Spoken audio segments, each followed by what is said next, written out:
291페이지에 보시면은요, 창세기 37장에서부터 민수기 30장까지 자손 언약 성취 섭리가 나오죠. 자, 거기에 대한 우리 근거 구절을 한번 보겠습니다. 물론 이제 앞에서 언약했던 부분을 제시를 하겠죠. 창세기 15장 5절 15장이면은 아브라함에게 처음에 부를 때 하나님께서 약속하신 내용일 겁니다. 볼까요? 그를 이끌고 밖으로 나가 가라사대 하늘을 우러러 무뼈를 셀 수 있나 보라. 또 그에게 이르되 내 자손이 이와 같으리라. 자손 언약 성취 섭리에 대한 근거 구절입니다. 자, 그 다음에 우리가 매우 궁금한 신약에서 이 성취와 관련된 근거를 어디에서 이제 소개를 하고 있는지 한번 보도록 하겠습니다. 로마서 6장 17절에서부터 18절이네요. 하나님께 감사하리로다 이렇게 시작하고요.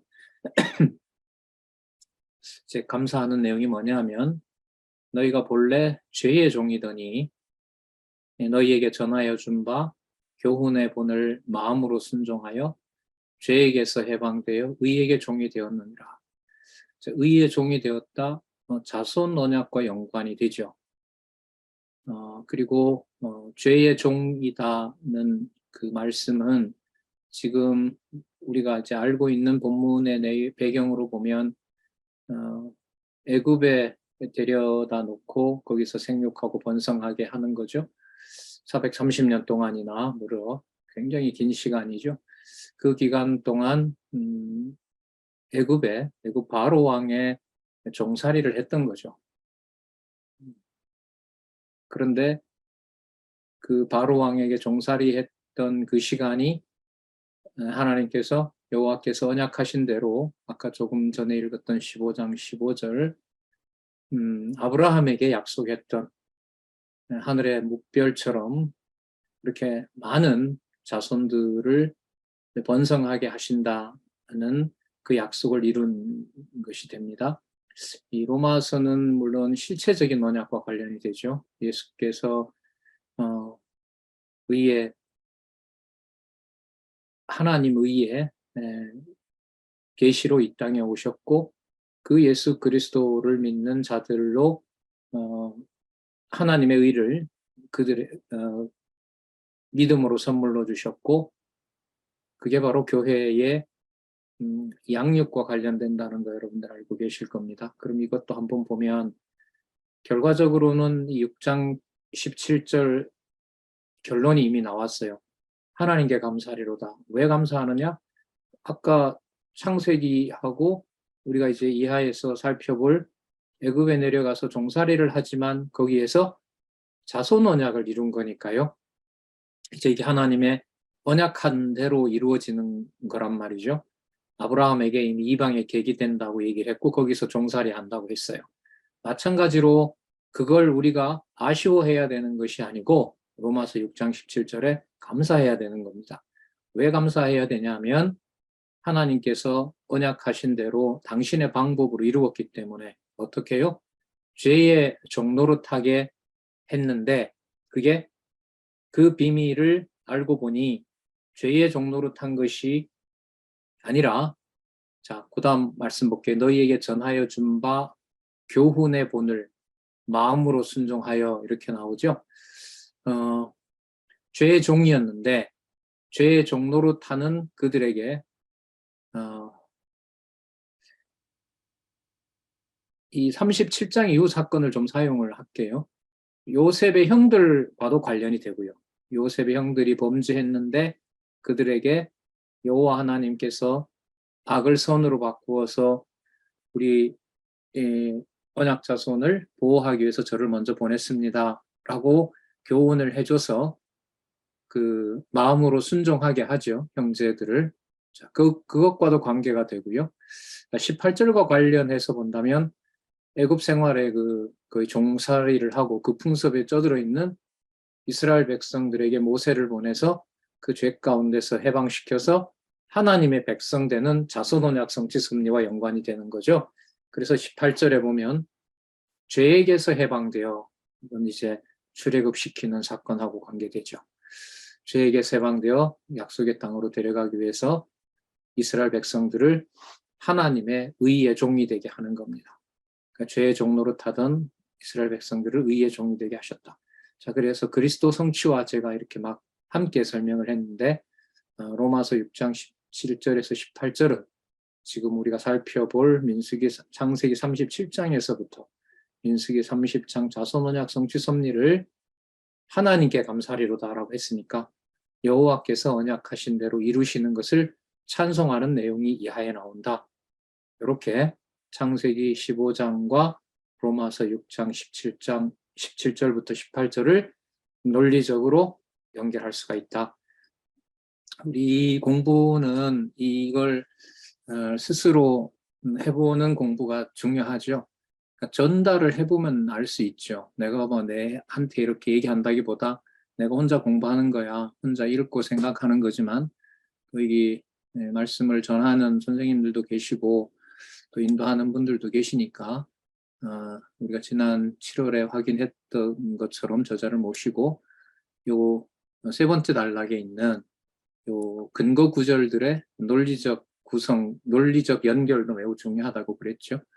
창세기 15장 5절이므로 이렇게 되죠. 창세기 15장 5절이므로 로마서 6장 17절부터 18절이다. 왜냐하면 이제 본문에 들어가서 보기 때문에 그렇다는 거죠. 자, 그러면 넘어갈게요. 제1절 언약 자손의 번성 한번 보겠습니다. 창세기 37장부터 출애굽기 18장까지 보겠습니다. 언약 자손의 번성을 먼저 볼게요. 창세기 28장 3절. 창세기 28장 3절이면 이삭과 관련되나요? 야곱과 관련되겠네요. 자, 한번 볼게요. 전능하신 하나님이 내게 복을 주어 너로 생육하고 번성케 하여 너로 여러 민족을 이루게 하시고 이렇게 나오죠. 전능하신 하나님께서 야곱에게 내게 복을 주어 너로 생육하고 번성케 한다는 거죠. 자, 야곱에게 한 거니까 야곱을 넣어서 우리가 생각을 좀 해보면 야곱의 품성이 착하고 그래요? 아니면은 아주 못됐어요? 네. 누구를 속이는 자기니까 어머니도 별로 추천할 만한 여자는 아니지요, 사실. 그 남편을 속이고 아들하고 같이 아들은 아버지를 속이는 일에 공모를 했으니까. 그러나 창세기 28장 3절은 그들의 행위와 관계없이 언약 자손이 번성한다는 것은 하나님의 약속인 거죠. 이게 28장 3절의 근거로 우리가 쓸 수 있는 겁니다. 왜냐하면 우리가 알고 있는 대로 창세기 37장 이후에 보면 뭐가 나오니까? 언약 자손들의 범죄가 나오니까요. 근데 언약 자손들의 범죄는 아까 야곱의 경우에도 이미 드러내버렸죠. 그런데 그 과정이 자손 언약을 성취하도록 하고 외삼촌 집에 가서 12명의 부족 이스라엘족 지파들을 낳는 일로 하나님께서 번성케 하신 것처럼 애굽에서 그렇게 하시겠다는 거죠. 자, 이건 그러면 신약의 어떤 성취에 대한 예표로서 모형과 그림자이지만 또 성취라고 하는 것이 어떻게 이 창세기 37장에서부터 출애굽기 18장까지 언약 자손의 번성의 근거가 되느냐? 무엇을 위해서 이 내용이 여기에 기록되어 있느냐? 신약에 이런 내용이 기록되어 있기 때문에 그렇다. 신약에 어떤 내용이 있기 때문에 그렇다고 안내하죠? 사도행전이 있기 때문에 그렇다. 넓게 잡았네요. 넓게 잡았어요. 사도행전 구조를 잠시 보면 잘 아시는 대로 교회 설립을 통한 성취인데 예루살렘 교회 설립이 나오죠. 그 다음에 이방 지역 교회 설립이 나오고 로마 교회 설립 경위가 나옵니다. 예루살렘 교회 설립은 성령께서 강림해서 교회를 설립하시고 교회를 설립하심으로 말씀이 전파되도록 합니다. 마찬가지로 이방 지역의 교회 설립을 통해서 말씀이 전파되도록 하고요. 헬라 지역 헬라 지역 남쪽까지 고린도 교회까지 기타 지역의 교회가 설립되는 사건이 나옵니다. 그리고 로마 교회까지 로마 교회 설립까지 교회 설립을 통한 성취가 일어나는 겁니다. 이게 바로 언약 자손의 번성을 실체적으로 이루신 사건이 되는 겁니다. 그러면 여기서 사도행전은 창세기 37장에서부터 출애굽기 18장까지의 전체 내용의 근거가 되는 거기 때문에 조금 우리가 상세하게 알면 더 도움이 되겠죠. 예루살렘 교회를 사도들이 세운다라는 말은 표면적인 주장인 거고요. 교회 설립은 누가 하시는 거죠? 성령께서 나오죠. 성령께서 주어가 성령께서 부활 승천하시니가 그리스도이심을 이렇게 해서 그게 이제 전파되고 거기에 교회가 설립이 됩니다. 예루살렘에 성령이 임하고 가장 먼저 일어난 사건이 베드로를 통해서 회개하게 하시죠. 그 내용도 앞으로 이제 형들을 회개시키는 사건하고도 관계가 되니까요. 자, 사도행전의 교회 설립이 바로 언약 자손 번성의 실체적 근거가 된다는 거요. 염두에 두시고 이방 지역의 교회 설립이 될 때나 로마 교회 설립될 때 아까 우리 로마서 16장 17절에 그런 말씀이 나왔었죠. 하나님께 감사하리로다 이런 게 나왔잖아요 벌써. 그러니까 누구의 능력을 계시하시는 데 초점을 맞추고 있다. 여호와 하나님의 능력을 또한 그 신실하심을 또 주권성을 계시하는 데 초점을 맞추고 있다. 우리가 사도행전을 공부할 때 창세기 37장에서부터 출애굽기 18장까지 이것도 범위가 꽤 많잖아요. 그걸 이해한다는 것은 사도행전에 나타난 이 교회 설립을 이해할 때 언약 자손의 번성을 이해한다 이렇게 되는 겁니다. 이 책을 우리가 성경 권위를 확정하는 우리가 그런 교재로 알고 있다고 한다면은 그럼 이거는 그렇습니다라는 게 아니라 범위가 넓기 때문에 확인해야 될 시간이 좀 필요하겠죠. 그렇습니다라는 것 가지고는 안 된단 말이죠. 사도행전 전체가 들어갔기 때문에 저는 이제 큰 개론 구조 속에서만 몇 가지 말씀을 드린 거고요. 저는 이런 건 이제 과제로 남는 거죠. 그 다음 창세기 37장에서부터 50장을 보시면 자손의 보호와 형통 나옵니다. 자, 창세기 28장 15절 먼저 볼게요. 이것도 이제 야곱에게 약속한 거죠. 조금 전에 읽었죠? 아니죠. 28장 3절을 읽었으니까 28장 15절 보겠습니다. 이것도 야곱에게 한 거죠. 내가 너와 함께 있어.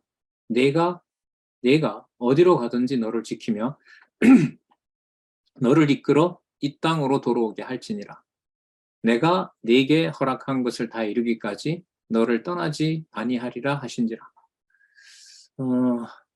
지금 이 아버지를 속이고 형도 속이고 해서 지금 이 도망가는 야곱에게 하나님께서 항상 함께 한다고 얘기를 하고 어디를 가든지 너를 지키겠다고 약속을 하시죠. 그리고 반드시 이 땅으로 돌아오게 한다는 건데 이루기까지 그러니까 너에게 허락한 것을 다 이루기까지 너를 떠나지 아니하리라 하는 겁니다. 그러면 야곱이 범죄하거나 야곱의 자녀들이 범죄하는 그 사건이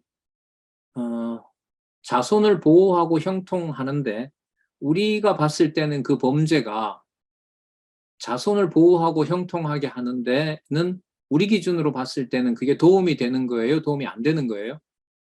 도움이 되지 않는 거죠. 그 범죄가 도움이 된다 이러면은 이제 말이 안 된단 말이죠. 그럼 이제 질문을 하나님께서 그 범죄를 왜 섭리하시느냐? 언약 자손들이 그 다음에 나오잖아요. 야곱 아들들의 범죄가 그 다음에 나오니까 왜 이 야곱을 비롯해서 야곱의 아들들의 범죄를 하나님께서 하게 하시느냐? 이 질문을 우리가 여기서 던질 수가 있고요.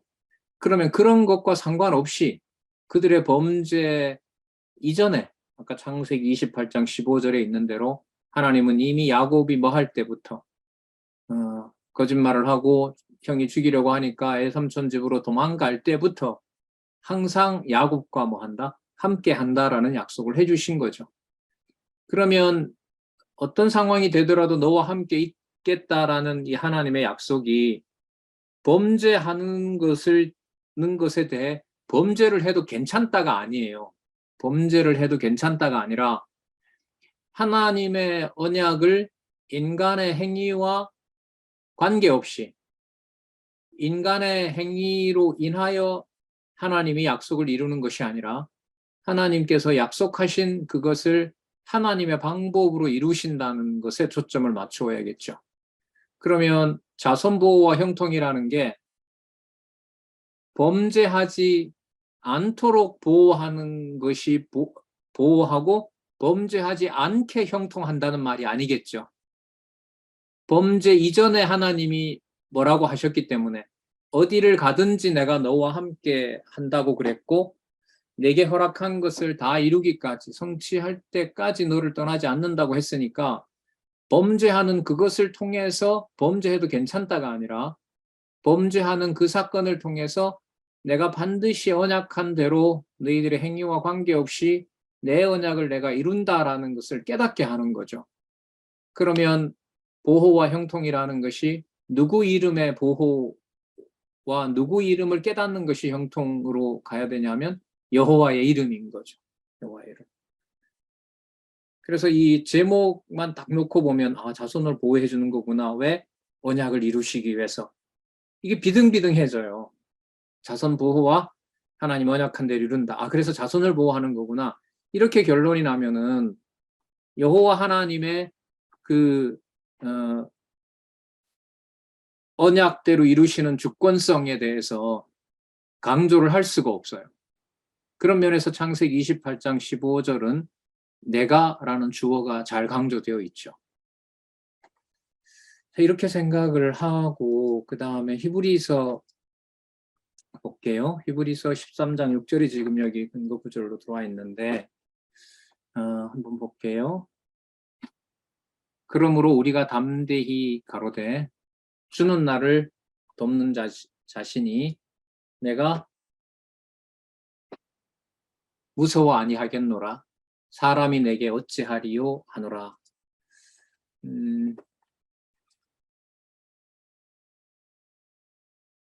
여기 보시면은 이 히브리서 13장은 히브리서 거의 끝나가는 부분이잖아요.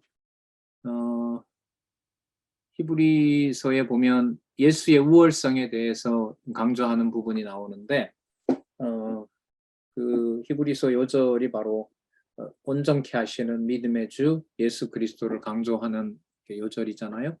거기에 나와 있는 것처럼 인간의 어떠한 행위도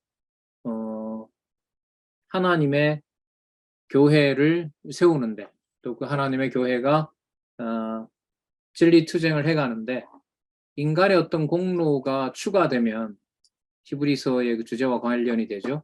그게 바로 유대주의가 돼버리는 겁니다. 또 강의를 했는데 이제 뭐 우리 강론지 보시면 아시겠지만 이 히브리서의 수신자가 이제 유대인들이거든요. 유대인들인데 이 유대인들이 누구냐 하면 사도행전에 나오죠. 사도 바울을 죽이기 전까지는 물 한 방울도 먹지 않겠다고 했던 자들인데 그들이 개종한 자들입니다. 정통 유대인들이 아니에요. 그러니까 베드로의 설교를 듣고 돌아왔는데 하나님께서 그들을 어떻게 버리시냐 하면 모세의 율법을 지켜야 되고 안식일을 준수해야 된다라는 것을 기독교인들에게 요구하는 자들이에요. 그러니까 예수를 그리스도라고 알지만 그것만 가지고는 되지 않고 율법도 지켜야 된다. 특히 안식일 그리고 6월 유대인들의 절기 이제 그걸 사도 바울은 이제 이방인들에게 다니면서 그것으로부터 다 해방되었다. 그래서 모세의 율법을 따로 지킬 필요가 없다. 지금 사는 것은 예수 그리스도를 믿는 믿음으로 사는 것이다. 사도 바울로 하여금 이제 그렇게 복음을 전하도록 하니까 유대인들이 이제 사도 바울뿐만 아니라 믿는 그 개종한 이방인을 비롯해서 유대인들 그 혈족들도 자기 동족들도 핍박하는 내용인 거잖아요. 그러니까 믿음의 주요 온전하게 하시는 유일한 주가 예수님만 해당된다라는 걸 부정하는 자들이에요. 그게 바로 뭐냐면 유대주의입니다. 그 은혜로 구원받았는데 하나님 나라에 가는 것은 약속의 땅으로 가는 것은 천국에 가는 것은 누구의 의의가 붙어야 된다? 인간의 의의가 붙어야 되고 율법 조항도 지켜야 된다. 이게 이제 히브리서의 그 전체 흐름이잖아요. 자, 그 구절 한번 다시 보면 우리가 담대히 가로되 주는 나를 돕는 자시니, 이 말은 그 주밖에 나를 돕는 자가 따로 없다는 거예요. 내가 어떤 행동을 해서 내가 나를 더 하나님께 가까이 가게 하는 그게 아니라 어떤 경우에라도 그 아주 무서운 그 핍박 내용이 나오잖아요. 뭐 톱으로 켰다라고 하니까 그 보통 이스라엘 유대 전통에서는, 역사에서는 그 히스기야의 아들 므낫세가 악랄하잖아요. 그 이사야를 그렇게 죽였다라는 게 그 이스라엘 사람들 역사에는 다들 그렇게 전해지고 있거든요. 또 엄청난 이제 핍박 내용이 거기 나오잖아요. 그 영문 밖에 버려지는 그리스도를 피 흘리기까지 투쟁한다는 그런 말씀이 나오니까, 여기 주는 나를 돕는 자신이라고 했을 때 그런 극한 상황이 되더라도 그 다음 말씀 보면 내가 무서워 아니하겠노라. 그 다음에 말씀이 비장하죠. 사람이 내게 어찌하겠느냐. 이 말씀은 어떤 경우에도 언약 자손이 어떻게 된다? 보호가 된다는 거죠. 그의 생명을 거둬간다 하더라도 그게 하나님께서 언약하신 그 언약이 사람의 목숨을 앗아간다 하더라도 폐하여지는 것이 아니다라는 겁니다. 그래서 창세기 28장 15절에 도망가는 야곱에게 했던 그 말씀이 실체적으로 히브리서에 오면, 히브리서에 유대인들이 핍박하는 유대인들이나 또 사도들, 그 다음에 그 이방인들에 대한 적대감, 이런 상황에다가 두고 이른바 개종했다는 그 유대인 크리스찬들이 사단의 회가 되죠. 나중에 계시록에 가면 그들이 무슨 짓을 한다 하더라도 언약 자손이 반드시 보호된다. 이 히브리서 내용을 이제 근거로 들었단 말이죠. 그 본문에 가서 보면 뭐 삼촌도 어쨌든 해를 가하려고 야곱을 따라오고요. 그리고 에서가 이제 맞으러 나온다는 것도 결국은 야곱이 느끼기에 그 복수하러 나온다라고 알고 있잖아요. 그런 상황에서 극단적인 상황에다가 두고 하나님께서는 자손에게 하나님의 약속은 절대로 변하지 않고 반드시 이룬다라는 걸 가르쳐 주는 거죠. 그러니까 히브리서처럼 아주 무서운 상황에다가 두고, 그런 유대인들의 요구를 따르지 않으면 유대인들 사회에서 함께 살 수가 없거든요.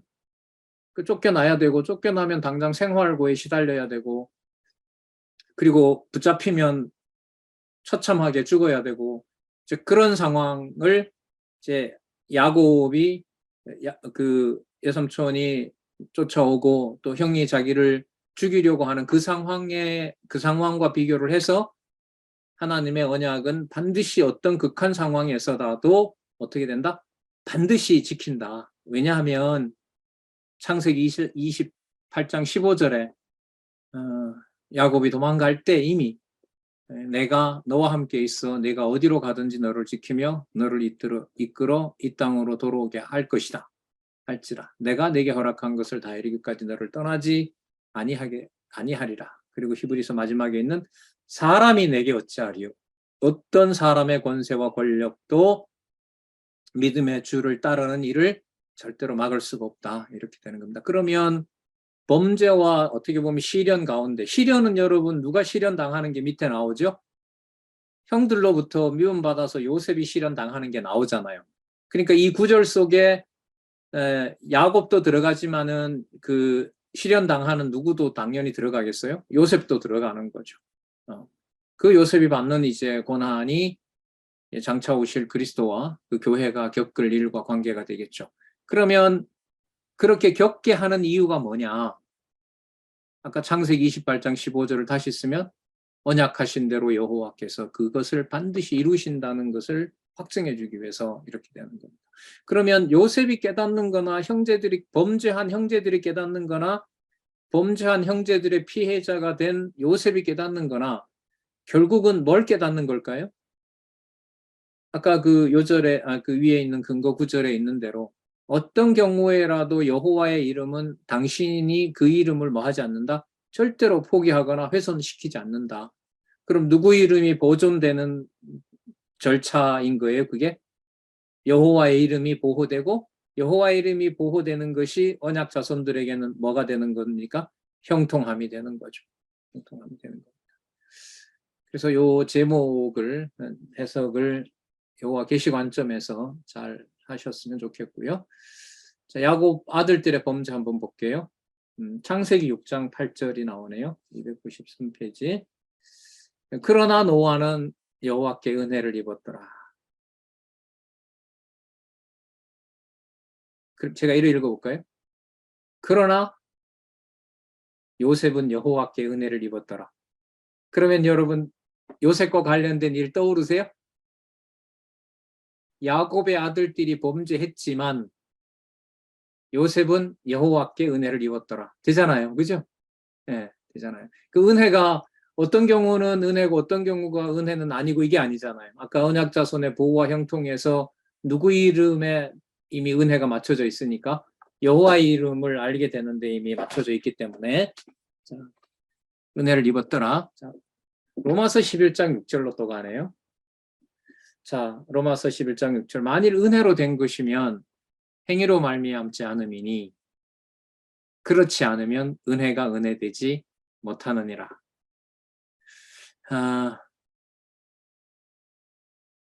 저에게 답이 나왔는데 언약 자손들의 범죄를 왜 하나님이 섭리하신 걸까요?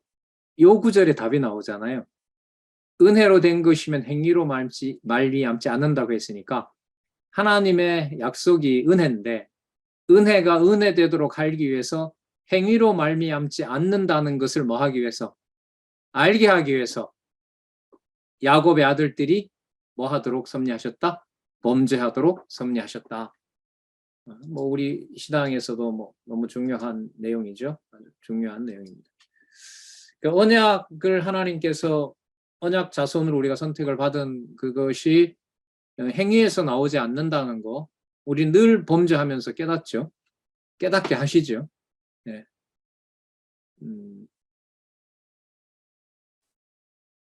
그리고 요셉을 통해서 그게 하나님의 은혜였음을 깨닫게 하는 과정들이 이제 밑에 나오겠죠. 자, 38장으로 가면 유다가 혼자서 범죄함 이렇게 나오잖아요.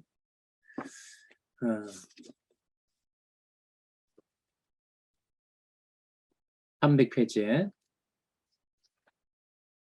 유다가 혼자서 범죄함.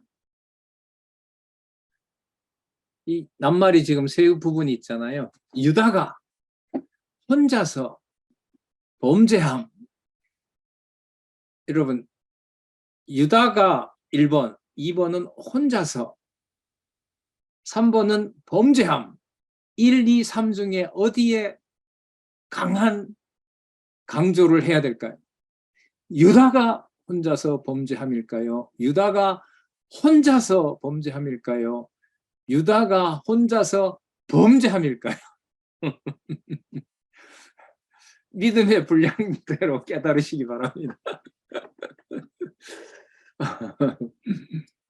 제가 이렇게 말씀드린 이유는 이 38장 제목을 이 성경 강론 전집 저자가 우리 원로께서 이걸 그냥 이렇게 적은 걸까요? 되게 신경을 많이 써서 여호와 계시 관점을 부각시키기 위해서 이런 제목을 달았을까요? 세 가지 중에 뭔지는 모르겠지만 나중에 뜻은 알겠죠, 그죠? 예. 그리고 또 하나는 유다가 이게 강조가 되면 뭐가 해결이 돼야 되냐면 여기 왜 유다가 나오지? 그죠? 그리고 또 왜 유다가 혼자 범죄했던 이 사건이 나오는 거야? 진짜 그래요. 여러분 38장을 빼고요.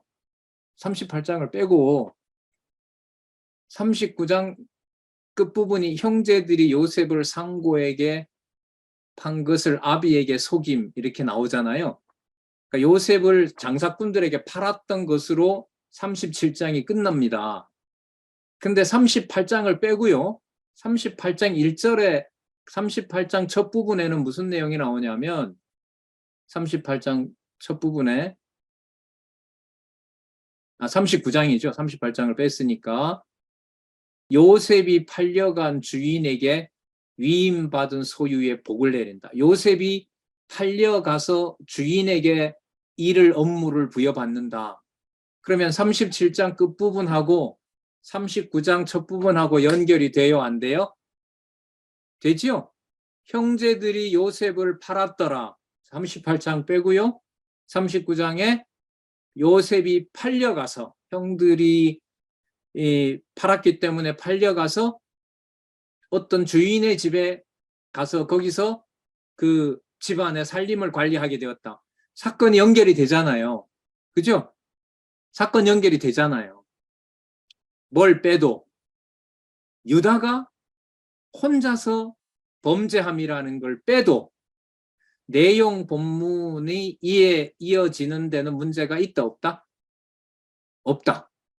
없잖아요. 설명하는데 이야기를 전개하려고 하면 자, 그런데 보시는 것처럼 38장의 제목은 유다가 혼자서 범죄함 이렇게 나옵니다. 여러분 아시는 것처럼 유다는 12지파 중에 이 지파를 통해서 누가 태어나죠? 왕이 태어나잖아요. 그죠? 그래서 자손 땅 통치 언약 가운데 자손 언약을 이루고 땅 언약을 이루고 통치 언약을 이루려면 어느 지파가 반드시 있어야 돼요? 유다 지파가 있어야 돼요. 그러면 이 유다 지파 얘기가 들어간 것은 3대 언약을 이루시는 것하고 관계가 있다. 넓은 맥락에서 이렇게 일단 이해를 하셔야 돼요. 자, 그러니까 내용으로 빠지면 안 되겠죠. 의미를 이제 구성을 해야 되는 겁니다. 그리고 아까 우리가 15장도 창세기 15장도 확인했고 아까 28장도 확인했고 그 하나님께서 이삭을 줄 때 사라가 무슨 어미가 된다고 그랬죠? 열국의 어미가 된다고 했기 때문에 무슨 언약을 이미 아브라함, 이삭, 야곱에게 이어지냐면 통치 언약이 이어지는 거잖아요.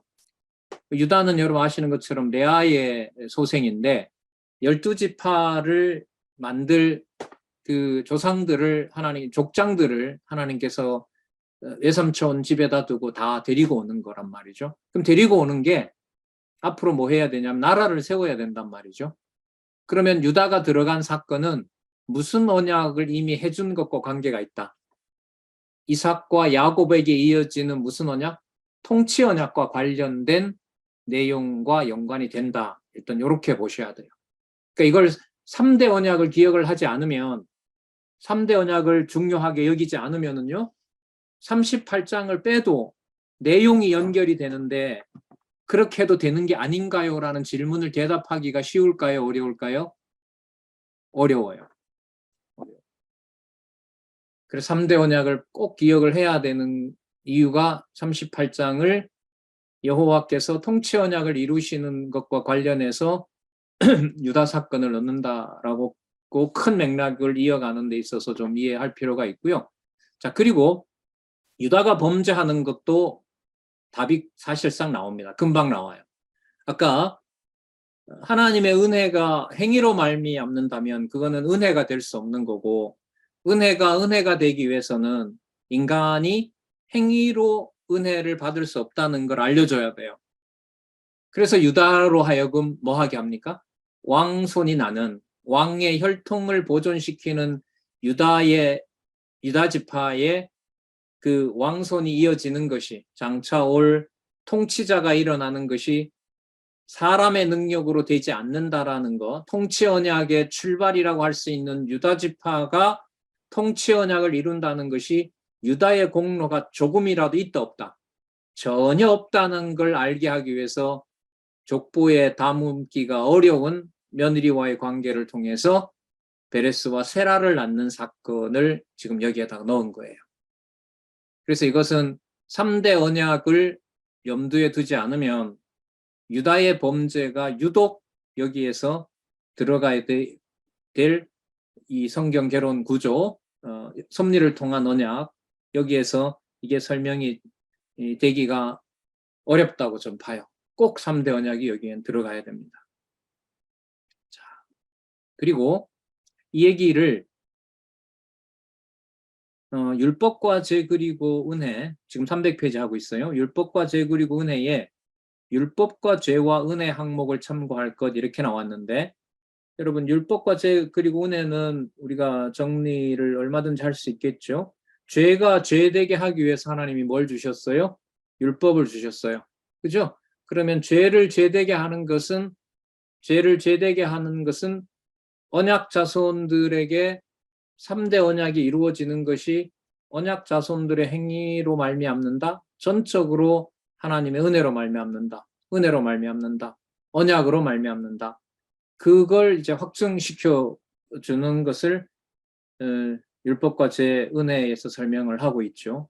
죄의 어떤 도구성과 그 죄가 가지고 있는 율법의 도구성, 죄의 수단성, 은혜의 그 목적은 하나님 존재와 관계되는, 그렇게 이제 율법과 죄 그리고 은혜가 결론을 내고 있습니다. 그러면 율법과 죄 그리고 은혜의 지금 율법과 죄 은혜는 저게 결론 부분이거든요. 저걸 함께 이제 정리해 놓은 결론 부분인데, 그 결론이 어떻게 나냐 하면 율법과 죄 그리고 은혜가 따라서 우리가 은혜 받는 것이 좋은 겁니다라고 날까요? 은혜를 은혜 되게 하는 여호와가 살아계십니다라고 결론이 날까요? 후자로 납니다. 이거 매우 중요해요. 제가 볼 땐 율법과 죄 그리고 은혜에서 역시 은혜가 중요하고 우리에게 은혜가 되는구나, 이렇게 되면 율법과 죄 그리고 은혜 결론이 제대로 내려진 게 아니에요. 마지막 페이지에 보시면 은혜가 왜 중요하냐? 은혜는 바로 하나님이 살아계신 것과 직결되는 것이다, 이렇게 되는 거예요. 그러면 여러분, 우리 언약 자손들의 범죄가 우리의 모든 능력을 빼버리고 인간의 여지를 다 빼버리고 은혜를 부각시킴과 동시에 누가 살아계신 증거를 확증해 주는데 목적이 있다? 여호와 하나님이 살아계신 것을 강조해서, 아까 로마서 9절에 나왔죠. 6장 17절에 찬송하리로다, 하나님께 찬송하리로다, 이 내용을 확증하는데 이제 중요한 목적이 있다고 봅니다. 자, 39장에서부터 41장 요셉의 고난과 등급, 305페이지죠. 자, 볼게요.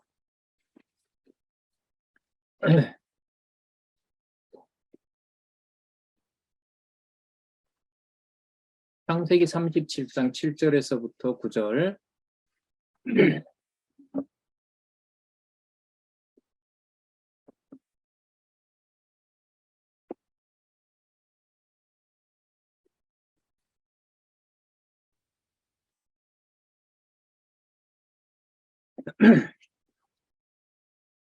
우리가 밭에서 곡식을 묵더니 내 단은 일어서고 당신들의 단은 내 단을 둘러서서 절하더이다. 그 형들이 그에게 이르되 내가 참으로 우리의 왕이 되겠느냐, 참으로 우리를 다스리게 되겠느냐 하고 그 꿈과 그 말을 인하여 그를 더욱 미워하더니 요셉이 다시 꿈을 꾸고 그 형들에게 고하여 가로되 내가 또 꿈을 꾼즉 해와 달과 11별이 내게 절하더이다. 여러분, 제 같으면 이런 꿈을 꿔도 형들 보는 앞에서 얘기를 할까요? 아버지한테만 살짝 얘기할까요? 살짝 얘기를 해야죠. 근데 뭐 죄송합니다. 실없는 소리인데 별로 인성이 안 좋아요. 요셉은. 자, 그게 바로 이제 진짜 실없는 소리고요. 요셉으로 하여금 형들이 미워할 수 있는 충분한 이유가 되지만 핵심이 형제들의 입을 통해서 너가 우리 왕이 되냐? 너가 정말로 우리를 다스리게 되느냐? 이걸 하나님이 언약하시는 내용이에요. 이 내용. 요셉이 인성이 안 좋다?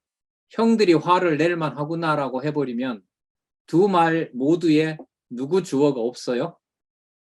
여호와 주어가 없잖아요, 지금. 그죠? 그러니까 요셉의 고난과 등극이라는데 요셉이 고난받고 요셉이 등극됐다는데 초점을 맞춰서 본문을 읽어가면 여호와 계시로 안 간다 이 말인 거예요.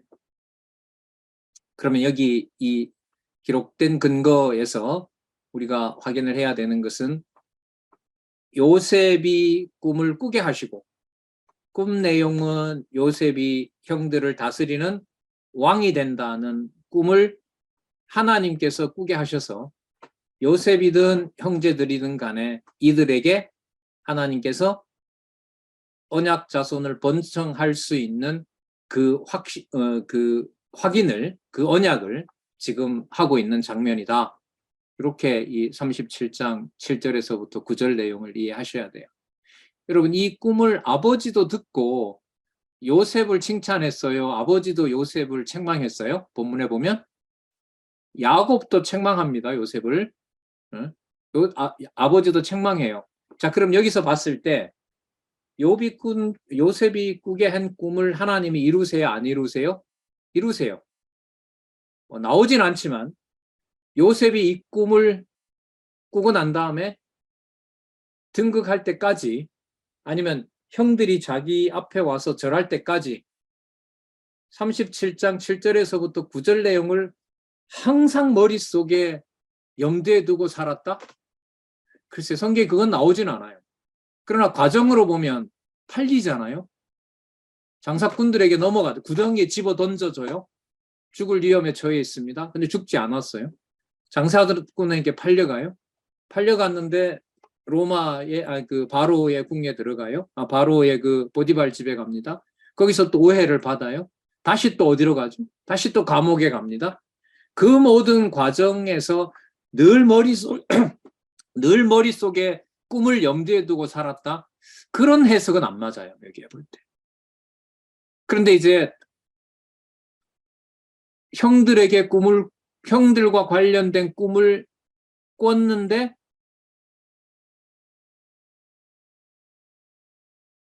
바로 보디발의 집에 그 감옥에 갇혀 있으면서 또다시 꿈 사건이 일어나죠.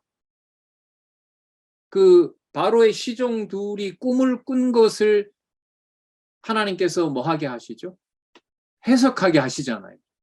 그 해석하는, 제가 봤을 때 성경에 나오진 않지만 이제까지 잡혀왔는데 자기가 꿈을 꿨던 그 사건과 관련된 일이 지금 감옥에서 일어나는 거예요. 바로의 시종 둘이 뭘 해요? 꿈을 꿨는데 뭘 못해요? 해석을 못하는 거예요.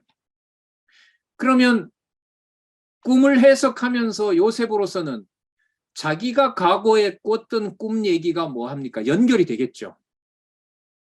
그리고 그 사건 이후에 요셉이 뭐가 됩니까? 총리가 되죠. 그리고 요셉으로 인하여 이방이 이제 복을 받게 된단 말이죠.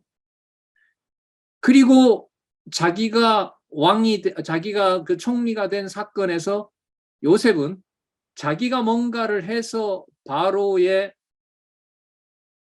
총리가 됐다라고 생각할까요? 자기가 똑똑하고 자기가 지혜롭기 때문에 해석을 했다고 할까요? 하나님께서 그 꿈대로 이루신다라는 걸 확인하게 하셨을까요? 하나님이. 과정이 안 나와도 상관없어요. 하나님이 요셉에게 그 꿈이 이루어진다라는 것을 하나님이 확증해 주신 거잖아요. 그러면 무슨 사건이 떠오르게 돼요? 37장에 그때 형들이 나를 미워할 만한 충분한 일이지만 그때 하나님께서 두 번이나 이 형들이 나한테 뭐 한다? 절하러 온다. 내가 뭐 하기 때문에? 총리가 됐기 때문인가요? 아니죠. 아닌 거예요. 하나님께서 나중에 이제 해석을 그렇게 하잖아요. 형들보다 먼저 앞서서 나를 보내서 뭐 하게 하려고? 생명을 보존하게 하려고 저를 미리 보낸 것입니다. 이렇게 얘기하잖아요. 그럼 여러분 여기에서 요셉이 등극하는 과정에서 욥은 점점 내가 고난을 받았다가 아니라 누가 언약한 대로 이루어 간다라는 걸 확인할까요? 여호와께서 하신다라는 걸 확인해 가는 거죠. 확인시켜 주는 거죠. 여호와께서. 그리고 뭐 할 때 결정적으로 형제들이 와서 자기들 앞에 절할 때 저것들 잘했다 이렇게 될 수가 없어요. 그 모든 과정이 누가 언약대로 이루는 걸 깨닫게 하셨으니까 여호와의 뜻대로 이룬다라는 걸 확인했기 때문에 형들이 무릎 꿇는 데서부터 형들의 회개가 이루어지는지를 지켜보는 거죠. 그리고 그 일에 도움을 줘요. 맞죠? 그 거짓 뭐라 그럽니까? 그 요셉이 꾸며놓은 그 일이 형들로 하여금 회개하는 그 절차로 만들어 놓잖아요. 그래서 언약 자손들이 회개하는 것으로 이제 그렇게 인도해 간단 말이죠. 자, 그러면 다시 돌아와서 보면은요. 창세기 37장 7절에서부터 9절까지의 이 사건은 하나님께서 요셉과 요셉의 형제들과 아버지를 통해서 뭐 해주신 내용이다? 언약해 주시는 내용의 사건이다. 이렇게. 그러니까 여기에서 누구에게라는 인간 주어가 들어가게 되면 균형이 깨어져 버려요. 깨져 버려요.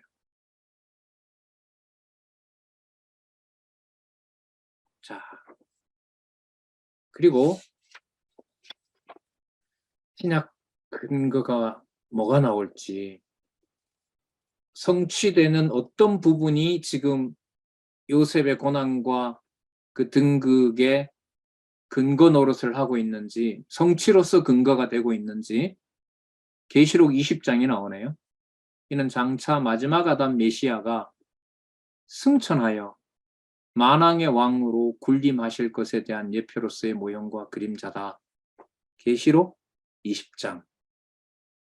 계시록 여러분 20장은 괴로운 대로 제가 알려드릴게요. 1절에서부터 3절. 옛 뱀을 1000년 동안 무적행에서 던진 다음 1000년 후에 놓아준다. 1000년 왕국을 맡겨버리는 거죠. 누구한테? 뱀한테, 사단에게. 자, 그 다음 4절에서부터 6절에 보면 목 베이고 표 받지 않는 자는 왕노릇한다고 알려줍니다. 1000년에 다시 놓아주지만 목 베이고 표를 받지 않는 자는 앞으로 왕노릇하게 된다. 그러면 사단에게 목을 베인다 하더라도 무엇은 계속 이어져요? 하나님의 통치, 그리스도와 함께 통치한다라는 언약은 사라져요? 계속 이어져요? 계속 이어진다는 거죠. 그러면 야곱이 볼 때 요셉은 죽었다라고 하는 그게 야곱에게 믿음을 주지 않게 된다면 절망을 하는 거겠죠. 그리고 속으로 내가 이렇게 거짓말 친 인생을 하나님이 나를 벌을 주는 거구나 이렇게 인공보적으로 생각을 하겠죠. 그러나 지금 이 내용으로 보면 야곱이 열왕의 시조가 된다라고 하는 열국의 시조가 된다라고 하는 그 내용은 요셉이 죽은 슬픔으로 인해서 하나님이 없애버립니까? 아니면 그 사건을 통해서 여호와의 언약만 더욱 바라보게만 하실까요? 후자인 거죠. 후자인 겁니다. 그리고 7절에서부터 10절 보면 1000년이 차면 옛뱀이 놓여 서로 싸우게 할 것을 알려줍니다. 최후의 악의 세력과의 싸움이 준비되어 있습니다. 그리고 11절에서부터 15절 책들과 생명책에 기록된 대로 악의 세력들은 반드시 심판한다는 내용이 계시록 20장에 나옵니다. 자, 이 내용을 의미를 상당히 이제 넓혀 놨는데 요셉이 팔려와서 형들로부터 팔려와서 바로의 총리가 되는 그 모든 과정들이 이 저자는 지금 여기서 뭘 생각하냐면 언약 자손들이 번성하지 못하도록 누구의 세력이 계속 방해하는 걸로 설명을 해요? 악의 세력이. 옛뱀, 곧 사단과 마귀가 계속해서 그걸 방해하는 일로 보는 거예요. 그러니까 사단이 형들을 사주하고 또 그 사단이 바로의 부인을 통해서 유혹하게 하고 그 다음에 바로 궁에 갇혀서 죽을 위협에 갇혀 있지만 이제 바로의 궁에 갇혀서 이제 보디발의 손에 의해서 죽게 되는 위험에 처하지만 하나님이 어떻게 하십니까? 등극시키는 거죠. 마치 천년왕국을 사단에게 맡겨서 천년왕국이 완전히 쑥대밭이 되는 줄 알았는데 순교자들이 목배임을 당했는데도 그들이 나중에 뭐 한다는 거죠? 그리스도와 더불어 왕노릇한다라는 것하고 연관을 시키는 거예요. 연관을 시켜놓고 있어요. 그러니까 언약 자손들을 회방하는 세력이 계시록 20장이 들어옴으로 해서 요셉이 언약 자손을 보호하도록 미리 애굽에 오는 것을 계속해서 누가 방해를 하지만 소용이 없다. 사단의 세력이 방해를 해도 소용이 없다라는 것으로 이 계시록 20장과 요셉의 고난과 등극으로 연결을 해야 돼요. 그래서 이거는 좀 설명이 필요해요. 그리고 계시록 20장의 본문을 어떤 식으로든 요셉의 고난과 등극하고 어떻게 돼야 될까요? 내용이 연결이 되면서 여호와 하나님의 계시로 설명을 해야 됩니다. 자, 그러면 과제가 되겠죠? 여러분이 요한계시록 20장을 읽어보시고 아까 그래 제가 한 가지 말씀드린 거잖아요. 그렇게 천년왕국까지도 하나님께서 사단에게 맡긴 것처럼 언약 자손을 보호해야 될 요셉을 어느 직전까지 몰아버려요? 죽음 직전까지. 하나님께서 꺼내주지 않으면 진짜 거기서 그냥 처형당하고 말신세인 지경까지 요셉을 몰아간단 말이죠. 그래서 창세기 37장 7절에서부터 9절 사건과 또 요셉의 고난받는 사건과 39절에서부터 41절 그 사건과 그 내용의 답을 어디에서? 계시록 20장에서 하나님 최종적으로 승리하게 되고 악에 대해서는 심판한다는 이것하고 여기서 연결을 지을 수 있어야 됩니다. 자, 그건 여러분들 또 한번 확인해 주시고 한 가지 사실을 조금 전에 이제 저는 악의 세력과 관련해서 말씀을 드렸습니다. 자, 이 큰 틀에서 이제 좀 생각을 해봤기 때문에 요셉이 옥에서 생활하는 게 이미 아까 계시록 20장이 나왔기 때문에 옥살이에서 뭐 이건 가정입니다. 옥살이에서 혹여나 요셉이 어떻게 된다 하더라도 언약 자손은 반드시 뭐 하게 되어 있어요? 보호받게 되어 있어요. 아까 어느 정도로 이미 근거를 들었기 때문에 천년왕국의 악이 없는 세상에서 생육하고 번성한 자를 누구에게 맡기기도 했기 때문에 사단에게 맡기기도 했기 때문에 그리스도를 사단에게 맡겨서 죽음으로 이르게 한 역사도 있기 때문에 그렇다 하더라도 그리스도도 살아나셨을 뿐만 아니라 그리스도도 뭐 하시는 그리스도와 함께 그 순교자들이 반드시 뭐 한다? 왕노릇한다. 그러면 힘들게 고생을 하면 저항하고 견딜 힘이 스스로 생기나요? 하나님께서 그 상황에서 살려줘야 살아날 수가 있나요? 후자이죠. 후자입니다. 그 기막힌 근거를 39장과 40장의 신약 근거를 이 저자가 소개를 해요. 큰 그림을 그려요. 지금 보면 어떤 몇 장 몇 절 보다가 아까 사도행전 나왔고 계시록 20장 나왔는데 이건 우리 잠시 쉰 다음에 잠시 쉬고요. 창세기 39장에서부터 40장 요셉이 옥에서 생활함을 아까 천년왕국을 악의 세력에게 맡기는 정도로 어떤 신약 구절을 소개하고 있는지 잠시 쉬었다가